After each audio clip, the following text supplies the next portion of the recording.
साथियों, आज के वीडियो में हम कर्म योग और कर्म फल के बारे में बात करेंगे।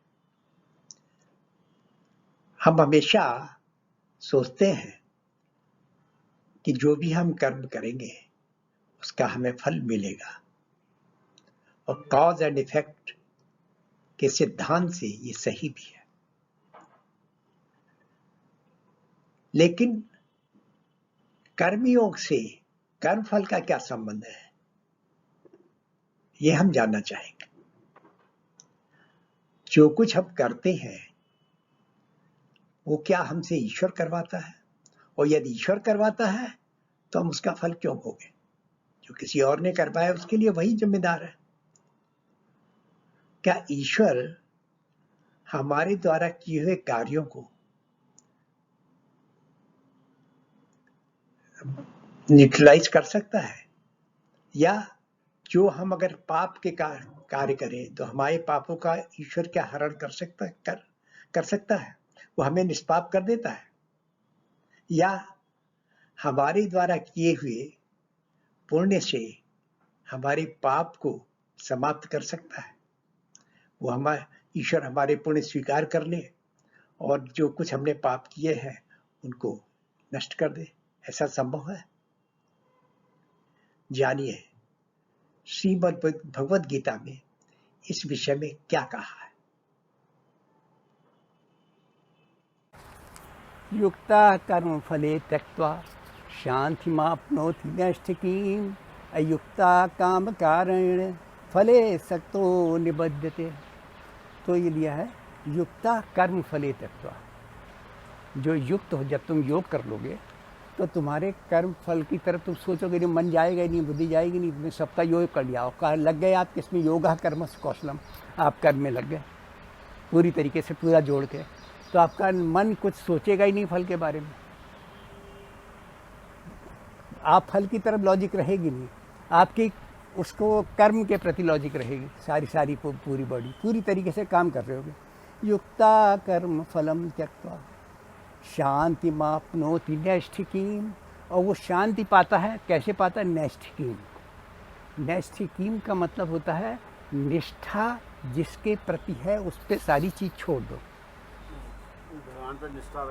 जिस पे भी तुम्हें निष्ठा जो है नैष्ठिकीम, उससे तुम्हें शांति मिलेगी।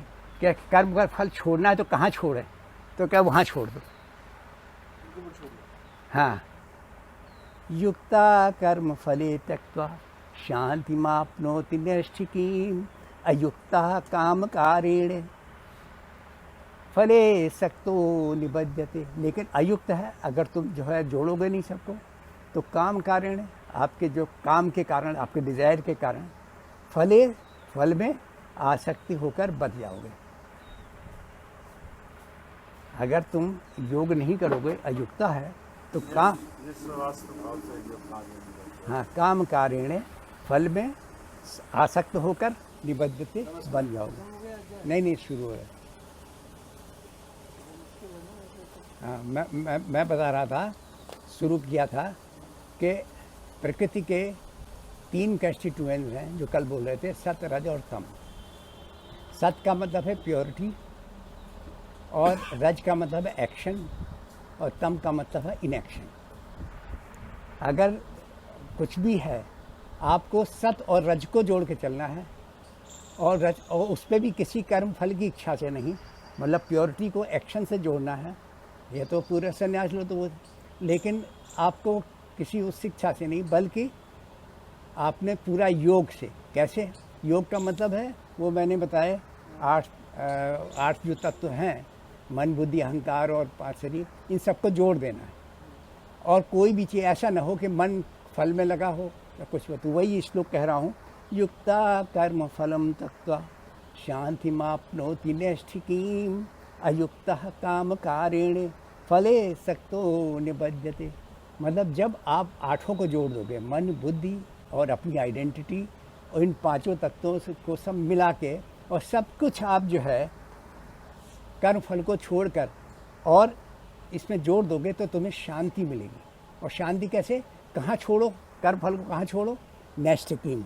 नैष्ठिकीम मतलब जिससे तुम्हें निष्ठा है, जो भी चीज़ तुम समझते हो जिससे निष्ठा है, निष्ठा केवल निष्ठा जिस पर भी है, चाहे ईश्वर पर निष्ठा है, जिस पर भी निष्ठा है, उसके ऊपर छोड़ दो। जैसे बच्चे को माँ पे होती है। जहाँ जिस पे भी है तो उसे छोड़ दो।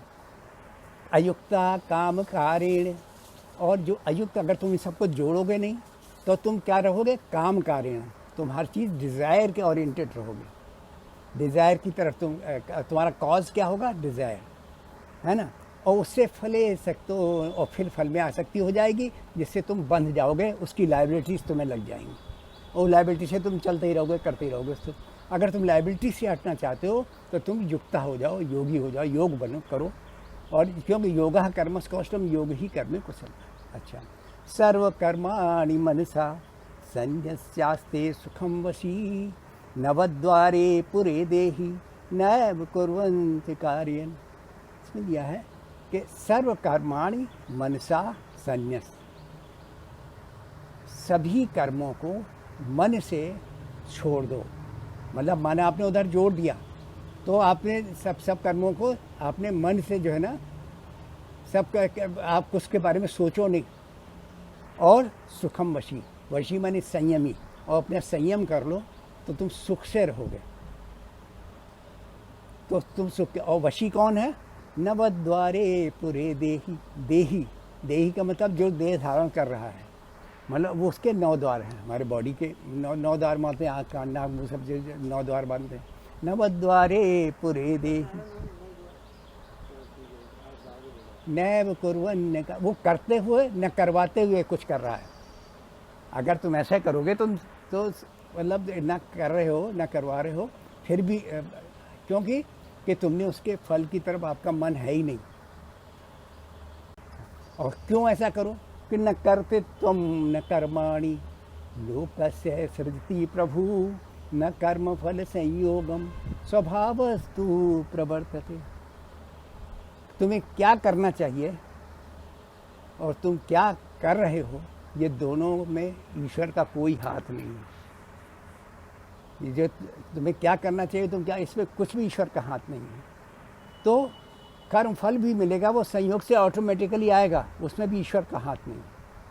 आपका कहने मतलब है हम चोरी चक्का कर रहे हैं, हम डकैती डाल रहे हैं, उसमें ईश्वर का कोई हाथ नहीं है। ईश्वर का कहीं भी कुछ भी कर रहे हो, अच्छा कर रहे हो या बुरा कर रहे हो, तो ईश्वर तू क्या कर रहा है, कर हाँ, तो उसने बताया कि कष्ट जो बताया ना, प्रकृति के जो सत रज और तम, ये तीनों प्रकृति के हैं, तो तत्व हैं, पुरुष के नहीं। पुरुष प्योर एनर्जी है, जैसे E=mc², तो E&M, एक पुरुष एक प्रकृति है।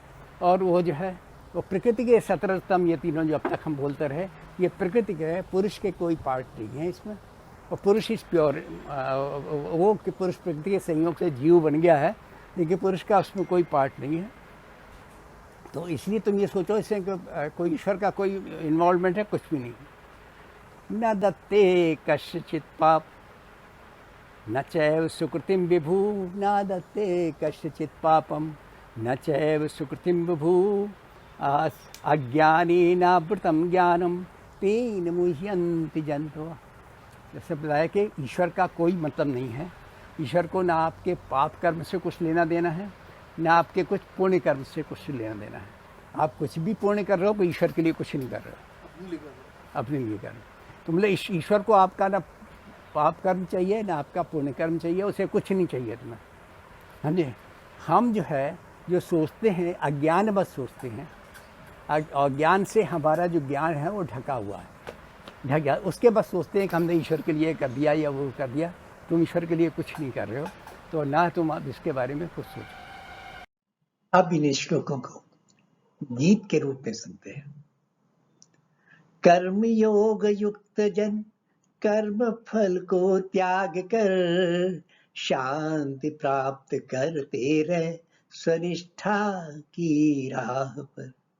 कामना के कारण से फल में आसक्त जन, कर्म बंधन में है बंधते कर्म फल को चाह कर।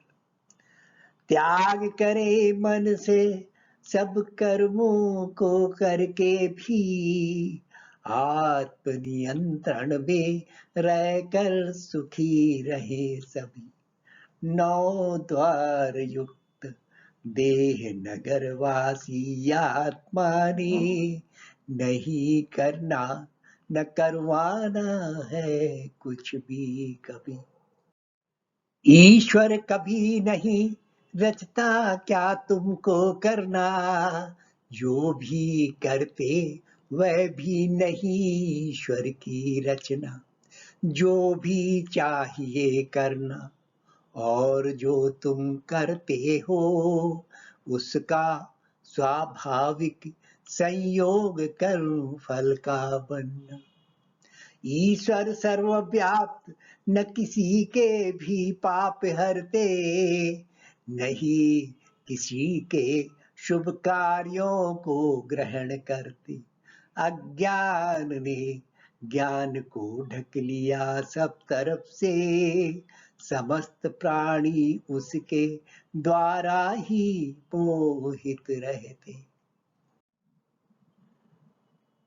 Learning fruit of action is liability. Liability always gives stress, so you cannot be liberated. One who is greedy for the fruits of the labor becomes entangled. Second learning, live stress-free through Karma Yoga. The harmonized man, having abandoned the fruit of action, attains to the peace. The non-harmonized, impelled by desire, attached to fruit of action, because they are bound by the fruit. The third learning,